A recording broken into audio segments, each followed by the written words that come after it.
Assalamualaikum warahmatullahi wabarakatuh. Pada kesempatan ini saya akan menjelaskan tentang keunggulan atau kekurangan AWS Elastic Beanstalk dan Azure Web Application. Di sini materinya saya bagi menjadi 4 untuk masing-masing layanan cloud. Sebelum kita masuk ke keunggulan, apa sih AWS Elastic Beanstalk itu? AWS Elastic Beanstalk merupakan orkestrasi layanan yang ditawarkan oleh Amazon Web Services untuk menyebarkan aplikasi yang orchestrates berbagai layanan AWS, termasuk EC2, S3, SNS, CloudWatch, Autoscaling, dan Elastic Beban Balance. Elastic Beanstalk menyediakan lapisan abstraksi tambahan di atas server kosong dan OS. Pada tahun 2006, Amazon mengenakan Amazon Elastic Compute Cloud atau EC2 sebagai commercial web service yang menyediakan akses cloud kepada perusahaan atau individu untuk menyewa komputer storage yang bisa digunakan sebagai platform pengembangan aplikasi secara online. Ini awal dari AAS, yaitu perusahaan yang menyediakan infrastruktur sebagai sebuah layanan.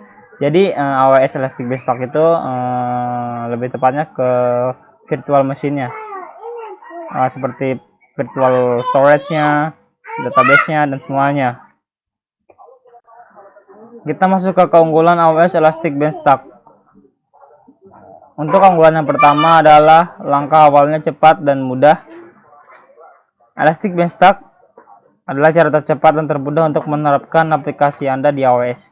Anda cukup menggunakan AWS Management Console, Repository Git, atau Integrated Development Environment, atau bisa disingkat IDE, seperti Eclipse atau Visual Studio Code untuk mengunggah aplikasi Anda.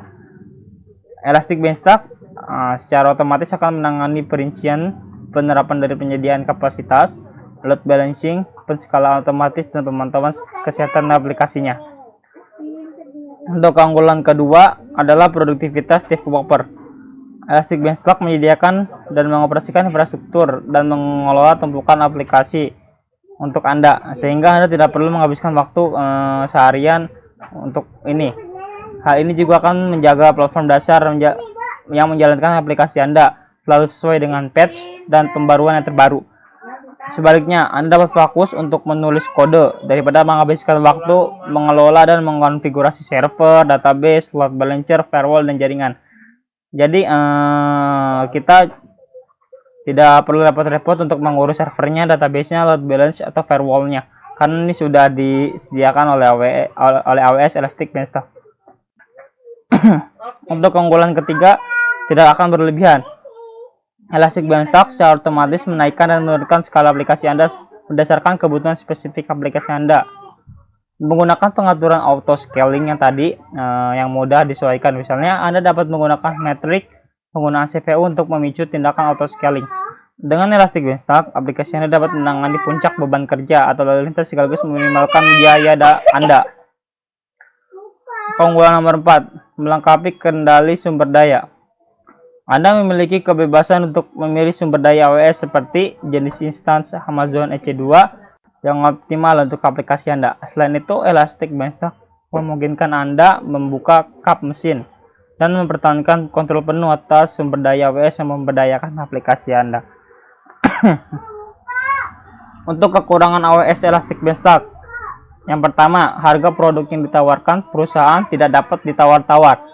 Jadi jika kita ingin berlangganan untuk layanan ini, maka kita tidak bisa untuk menegosiasi harga, dan untuk harga itu sendiri dapat saja naik atau turun. Yang kedua, tidak dapat di custom. Nah, jika kita berlangganan layanan ini, maka fitur-fitur yang ada di dalamnya tidak dapat di customisasi. Selanjutnya kita masuk ke Azure Web Application. Apa sih Azure Web Application? Azure Web Application adalah platform berbasis komputasi awan untuk situs web hosting, dibuat dan dioperasikan oleh Microsoft. Ini adalah platform sebagai layanan PHS yang memungkinkan penerbitan aplikasi web yang berjalan pada beberapa kerangka kerja dan ditulis dalam bahasa pemrograman yang berbeda seperti .NET, Node.js, PHP, Python, dan Java, termasuk milik Microsoft dan pihak ketiganya. Untuk keunggulan Azure Web Application, yang pertama adalah ketersediaan tinggi. Ketersediaan sistem server yang mudah dan tinggi memungkinkan kita dapat jaminan uptime 99,95% dengan perjanjian hukum atau dengan syarat dan ketentuan berlaku. Nah, ini berarti bahwa dalam jam waktu nyata kamu bisa mendapatkan sekitar per setengah jam waktu henti sepanjang tahun. Layanan serupa memberikan maksimum 98% ketersediaan dan kisaran harga yang sama. Yang kedua, hemat biaya. Karena kita telah berinvestasi dalam penjalanan cloud, kita tidak perlu berinvestasi dalam infrastruktur TI lainnya. Ini berarti kita memiliki modal untuk membeli apapun yang diinginkan, kapanpun mau pada skala global. Lingkungan cloud juga memudahkan untuk meluncurkan aplikasi dan software internal tanpa berinvestasi pada hardware eksternalnya. Ini juga menurunkan biaya perawatan, sehingga memberi kita solusi lengkap yang hemat biaya. Untuk kekurangan Azure Web Application ini adalah membutuhkan manajemen. Azure membutuhkan manajemen khusus dengan alat seperti penambalan dan pemantauan server. Ini berbeda dari platform SaaS karena mereka bergantung pada penggunaan akhir untuk mengkonsumsi informasi. Kamu juga akan membutuhkan sumber daya manusia untuk secara fisik memonitor pusat data berbasis cloud ini dan memastikan bahwa semua berjalan dengan lancar.